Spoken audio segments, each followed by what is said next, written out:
So welcome everyone. Very glad to see you. As you know, our speaker today is Sharon. Rules of engagement, which you all know, I'm sure by now. But please, your mics and your videos will be off. But this really is intended to be an interactive session. And Sharon will welcome comments, questions, or thoughts from you. I'll moderate.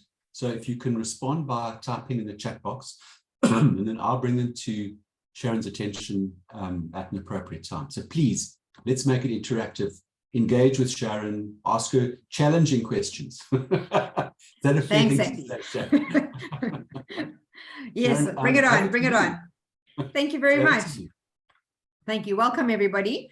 So let me do the obvious and make sure that I share my screen first. But if anybody doesn't know me, I am the first and foremost, I am a small business owner. I started my business about almost 10 years ago now. So in 2023, it'll be 10 years. But I am also the national chairperson for the Association for Skills Development. But importantly, I am a small business owner of a training company, and we also do safety consulting, and we do HR consulting as well.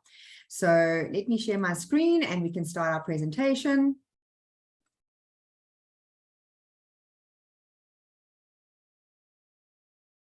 Okay, it's not yet in presentation. There you go, you're in presentation mode. Thank you. I just want to stop subtitles because I find it is very distracting. So, okay, let's talk a little bit about implementing skills development in small businesses. So I think the key message that I want to share with everybody today is that a lot of small businesses think that because they're a small business, they are too small to actually undertake workplace skills plans and submit their workplace skills plans and annual training reports. And I was no different. I thought that, you know, it was a levy that I had to pay, but I didn't know how to claim it back, first of all, and that I was too small to actually claim it back, and it was something that was beyond me. So that's the point that I wanted to start with, is that you're not too small to actually implement and claim back that workplace skills plan levy and implement accredited learning within your business. And I'll tell you why that is. So let's go on to our next slide. So before I started implementing my workplace skills plan and submitting my workplace skills plan and annual training reports, I got zero return on my investment. And just to let you know, I'm still a small enterprise. We started off with 2 people. We only have 13 staff members at the moment. And currently, when we started off, we were getting that zero return on investment. And you know, we've paid 15,799 Rand in skills development levy between that 2015 to 2019 year span, and getting no return on that investment to me just didn't make any sense. So I decided, okay, we've got to do something about this. So in around about 2015, I started implementing or trying to implement that workplace skills plan submission to the SETA that I had joined. Well, I didn't actually join the SETA, but I will talk about that a little bit later. I automatically got allocated to a SETA when I registered my business. And in 2015, I started attempting to submit that workplace skills plan and annual training report, and made lots of mistakes along the way, as small businesses usually do.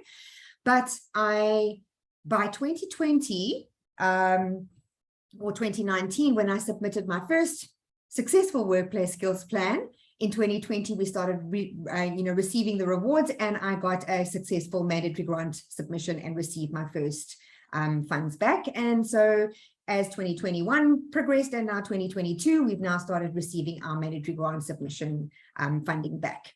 So a nice success story there for a small business. And I'll show you as we go through the presentation how that's actually reaped some serious rewards for us and the learnings that we've taken out of that. So I think things that you need to have a look at from our perspective is, and what I learned from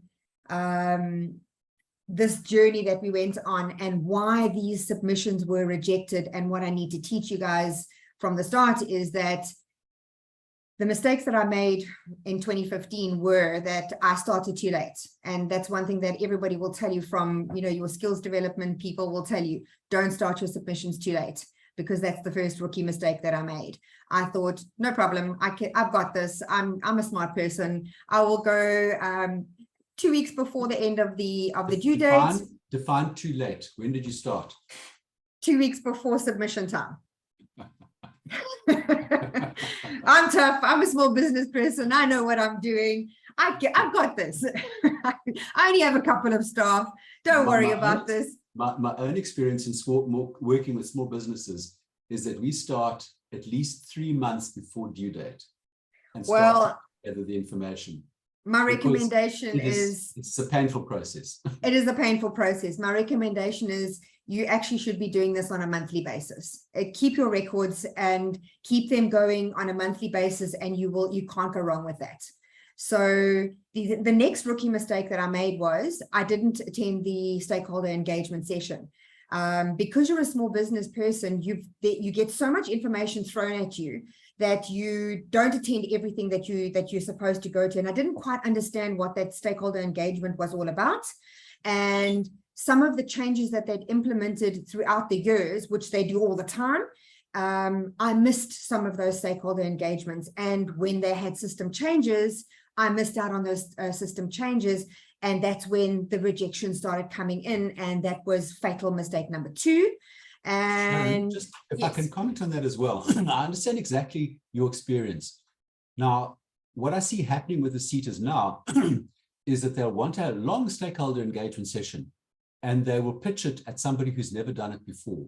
Correct. Now, those of us who've been doing this for a while get really irritated with that, because they're expecting you to spend maybe a whole day listening to them talking about things that you already know about. But they don't actually tell you this stuff. There's maybe 1 or 2 bits of information that is new that you need to know about. Correct. Now, in previous years, I had seen some of the seaters specifically say, we're going to have a session for old hands, and we're going to have a step-by-step for people who are brand new. And I think what we should be doing as a professional body is saying, please go back to that formula. Yes, and we should actually lobby with them to say, please do 2 sessions. Do one for new SDFs and take them completely through the system, show them all the steps and the guidelines, and then have one for professional, well-adjusted and experienced SDFs that know the system, but just show them the system changes and where you've made some adjustments to the system, because that will be very beneficial for the older SDFs that know the system very well, but know that there's like a couple of tweaks or a couple of changes to the system. So I think that would be a very useful value add, and we'll put that on our agenda for our planning session. So things like, I didn't know things like that you've got to do a deviation letter. That was foreign language to me when I started doing the workplace skills plans. Nobody told me about that. And I didn't know that you had to make sure that you had supporting evidence. I got rejections because of supporting evidence. So when I submitted everything, I was like, oh, great, I've done everything. I put all my spreadsheets together. Oh, I did a little star and pat on the back for myself, submission done on the 2nd or 3rd year. But when they sent me a letter saying, please, can you send us all your supporting evidence? I was like, what supporting evidence? Then I got a rejection. No supporting evidence. So these are the little tips and tricks that I picked up over the years. But it took me 4 years to actually learn about these couple of steps. So declaration letters and deviation letters. So if you change your plan training for the year, you've got to send a deviation letter and say, I changed because of this. And those are the things that I learned as I went along. And small training providers, there's no excuse for you guys, or small companies, there's no excuse for you guys. I know you're a small company, but you still have to operate like you're a corporate company. And that's unfortunately the thing that the small companies don't actually realize, is that yes, we're a small company, but you still have compliances that you need to adhere to, and you still have things that you have to, there's still checks and balances that the seaters are going to expect. So Sharon, I think a part of the problem is, now I, as a SDF for smaller businesses, work across about 7 seaters, and their requirements are all different. So some of them will ask us to just report on deviations on their site and give a reason from a drop-down box. Yes, and others will expect you to actually... They'll actually want a letter to explain it. And it must be a so letter on a letterhead from the track of- company. yeah, Yes, that's keeping right. track of what CETA actually wants what is a challenge. And it again highlights the issue that we have often with CETAs. They have arbitrary rules. Correct.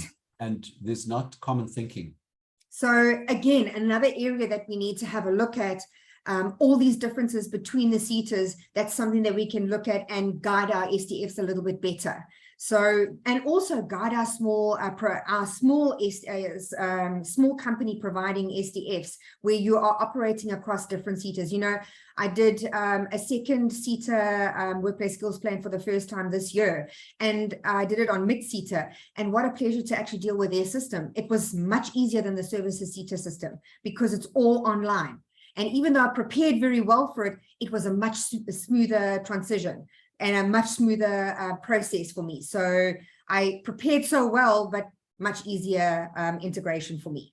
So let's move on to what I changed and what changed, what I learned.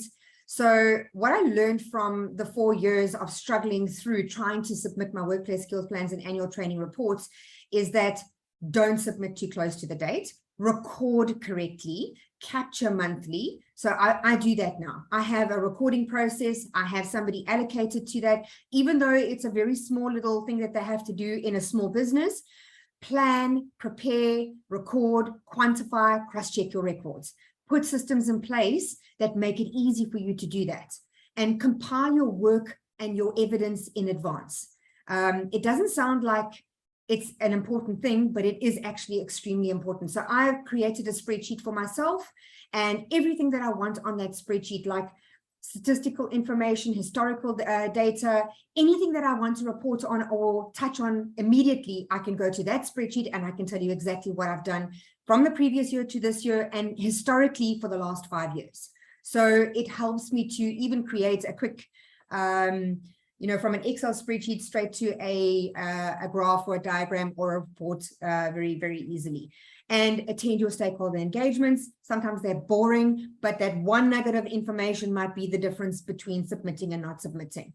And then this is, again, for me, another thing, 5 here, mentor and professionals and guidance and assistance. Don't be afraid to ask somebody to mentor you. That was one thing that I do. Luckily, I'm the kind of person that will ask people to help me. And I'm not scared to open up my mouth and ask. And about 2 or 3 years into my negative growth process, if you can call it that, I asked somebody in the skills development landscape when I had become a member of ASDSA, and I became a skills development technician.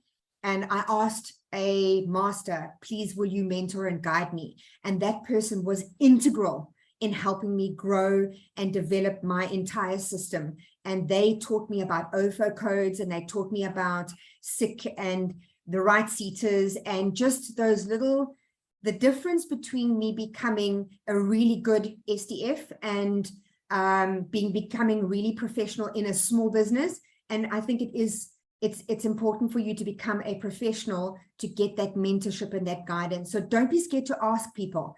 And the professional body is the right space, because that's where I found that professional. So, for me, that guidance is important. Sharon, there are a couple of comments in the chat box, so let me bring them to you. So okay. Michael Tiger, when will the day come that a standardized approach is established by the 21 CETAs for the submission of the annual mandatory grant documents? Such as Michael. The and the ATR. Can this question be posed to the chairperson of the CETAs CEO forum? And Amanda van der Merwe is echoing that. She says even the reporting dates differ. Yes, I know. That is a question that we have been trying to pose to them for as long as I've been the ASDSA chairperson, which is since 2018, and we don't get much response. But I can guarantee you we will continue posing the question, and if we have to, we will start shouting it from the rooftops. And if we've got to start writing position papers, and you guys want to join us on those position papers, you can see we've just circulated a position paper now to all of our members, and we encourage you to make your mark and have your say, so we can include you on that.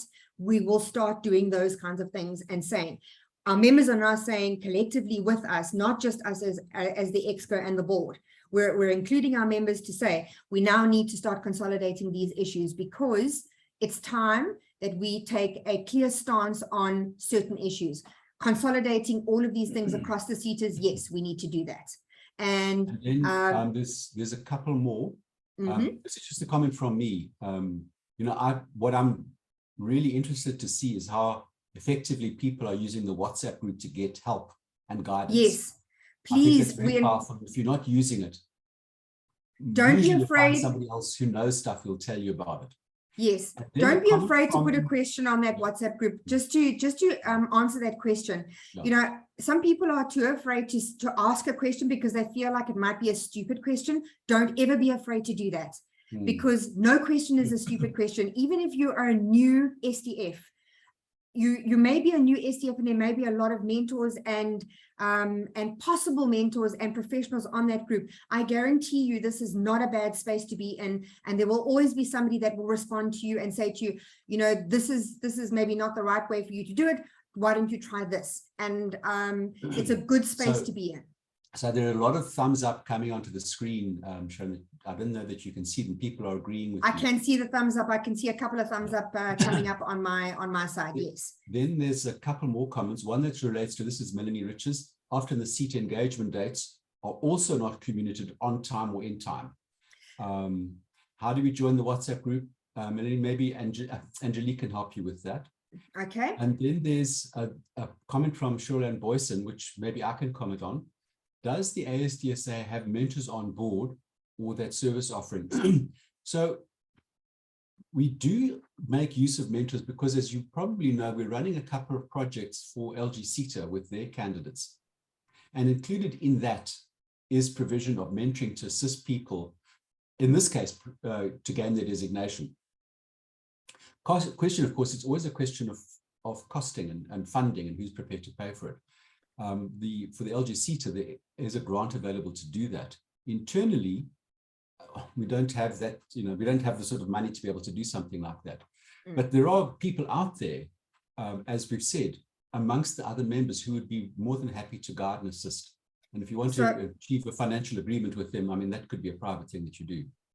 So we are going to be doing a strategy session at the end of this year to look at how we can implement some kind of program for next year where we look at mentoring and guiding our non-designated SDFs to become designated SDFs, and then also a technician to become mentored into a practitioner and vice versa, practitioner to master. So we want to look at how we can develop our SDFs and continually professionally develop them. So it's a very big focus for us for next year on how we can build the skills of this landscape. So it's going to be a key focus for us for next year.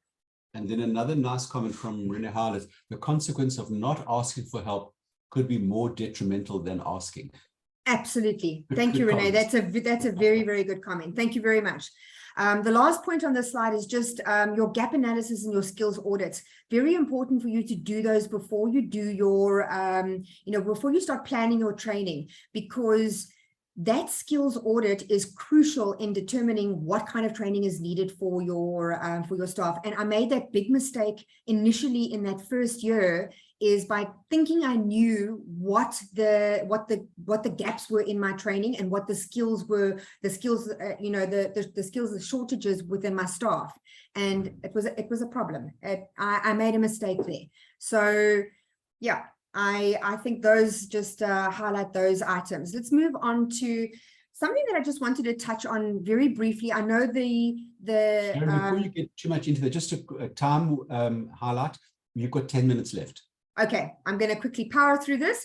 Very, very importantly for small businesses, the seasoned SDFs know this, but when you are registering your business, please check when you register with SARS which SIC code is allocated to your registration. Make sure that you register with the correct SETA, and make sure that you register the correct chamber according to the business that you're registering with. Okay, because when you don't register with the right SIC code and with the right chamber, it means that when you are looking at scarce and critical skills, or hard to fill vacancies is what they call it now, then it makes it difficult for you to apply for discretionary funding and those kinds of mechanisms. And that's crucial for small businesses when you are looking at that kind of funding mechanism. So I'm just going to leave it there. We can ask questions a little bit later. All right. I'm going to just touch on this very, very lightly, because HR is a partner to skills development. So HR managers and skills development facilitators should work very closely together on things like your OFO codes linked to job descriptions and your skills audits that are linked to your planning of your training. So I'm going to leave that there as well. You guys, if you want to unpack that more, you're welcome to ask questions at the end. And then you must have some kind of support structure. I think that's quite important. Your record keeping, engaging with your seaters, make sure that you understand the SARS environment as well from a learnership perspective and from the registering of your seater and the professional body. I think the professional body plays an integral role from a professionalism perspective, from your industry experts that you can pull knowledge from.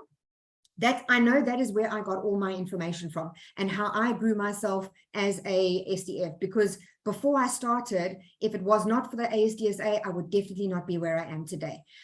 Educate yourself, continue to professionally develop, train yourself constantly, because that's where you get your knowledge.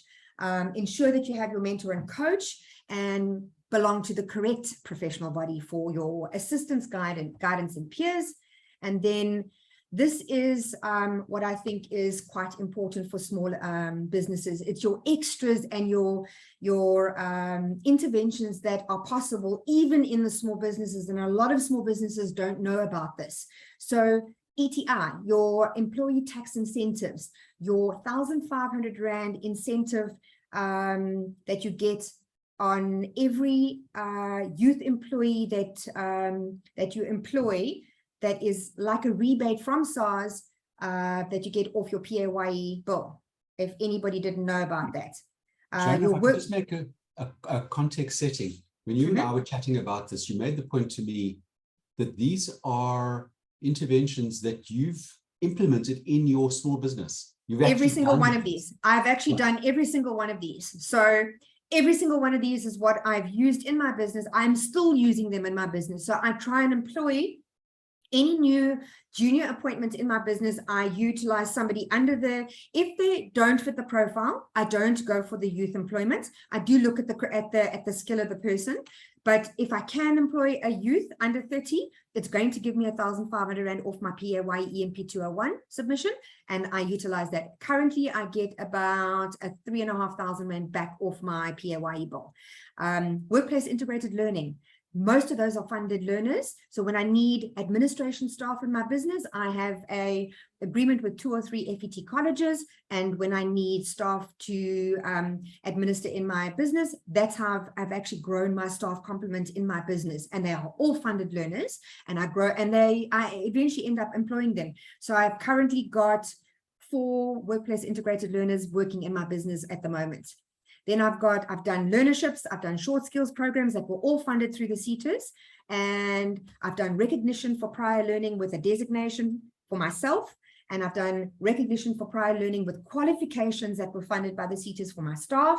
So these are all possibilities that you can utilize if you run your workplace skills plan programs correctly, and if you know how to implement these programs correctly. So all fantastic opportunities. And I will tell you now that my safety practitioners have got my one safety practitioner that started with me he started with me with no qualifications.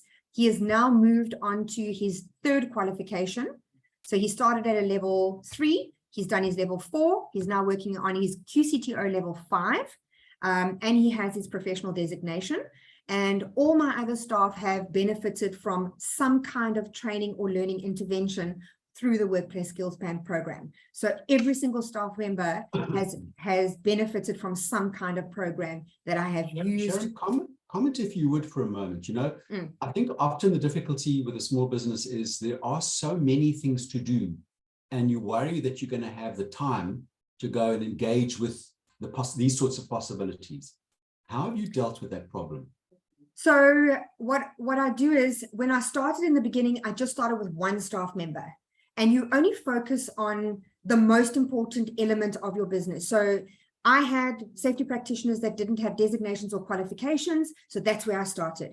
And you must remember, I'm 10 years in already. So right in the beginning, that was the most important key. So that's what I did first. And then you prioritize what's the most important thing. That's what I needed first. And I needed to capacitate with staff. So I looked for workplace integrated learning, and I needed to also save as much money as I could. So I started with ETIs, workplace integrated learning, and I wanted to get my staff onto proper training. So I did those three things first. So you have to prioritize what's the most important thing for you, and work through planning every year. So planning, like I said in a couple of slides back, planning is key. I said every January, I have a look at what I need to do for the year, what my goals are for the year, and then I plan everything. And that's why I say workplace skills plans is not just a 3 month before you do the workplace skills plans. It's every month you actually work on it, and you've got to plan what you want to do for the business. In small businesses, if you don't plan everything that you do in a small business, you're actually setting yourself up for failure. Okay. I think couple of comments from the chat box. One, Amanda's saying, Intercita changes, the IST01 email addresses are outdated, so be aware of that. Yes. Renee's saying, I've prepared a presentation in respect of ETI and 12H. Is there anyone who would be willing to cast an eye over it and advise if in order? Renee, I think people here can respond to you directly, because they can click on that link to you. But yes, why don't you also put that question into the WhatsApp group? That might help. And then John Arneson saying, this is vital information for small and medium businesses. Sharon's business story is a brilliant case study all our SDF members can use to influence their client in the right direction. Good comment. Thanks, John. Thank you, John. I think it's important for small businesses to understand a couple of key elements out of when you're growing your business, especially in those first 3 years. It's so daunting as a small business person when you come into the industry, and I'm very, very passionate about small businesses, because those first 3 years they're scary, because you feel very alone. But I can honestly say that the journey in those first 3 to 5 years made me feel a lot less alone, because I had the professional body with me the whole time, and I had this group of people that I constantly asked questions from. And John Arneson was one of the people that I would constantly ask questions from. Andy was another person that I constantly asked questions from. So when there was a question that I needed to ask, whether it was a skills development question or an accreditation question or a whatever question it was, there was a community of people that I could ask that question from. And for me, that was absolutely key in my business. So I hope that helps everybody. It's not just about skills development. I think professional bodies are an extremely important place for small businesses to be. So for me, the ASDSA was completely the right place for me to be. Thanks, Sharon. Listen, we've got 1 minute to go. So okay, any other questions? Final questions or comments for Sharon? And I see that Angelique has posted the link for CPD points into the chat box. Any final questions, please, or comments?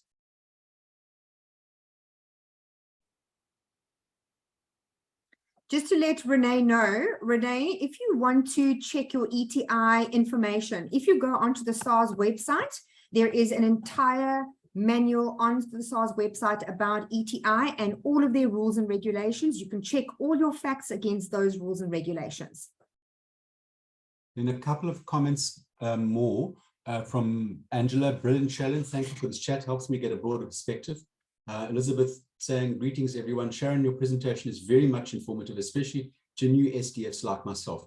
Can you arrange that we get the presentations that we can refer to it from time to time as we prepare for our WSB, our ATR for submission? Elizabeth, you'll find that we save all of these sessions are recorded, so you can yes, always review the session. The link will be in the description in the WhatsApp chat group. That'll take you quickly to all of these. They're saved on YouTube. It'll take you to the place where you'll find all of them. So it is there. Sharon, any last comments from you before we close? just last comments, we are going to be planning on doing a new SDF workshop probably early next year, and I'll probably do it around about February next year, which will just be a step-by-step guide with a couple of tips, tricks, and all of those things, where we'll go through like maybe a 4-hour workshop on properly from one end to the next, with a couple of examples of spreadsheets that are put together for a brand new SDF to go through the entire motion. So we'll do one of those kinds of sessions for the new SDFs. Great. And then I see we are just on 1 minute past 10. I think we are done. Thank you, everybody, for joining us today. Thanks, Pleasure. Sharon. Thank you. Bye then. Pleasure. Bye.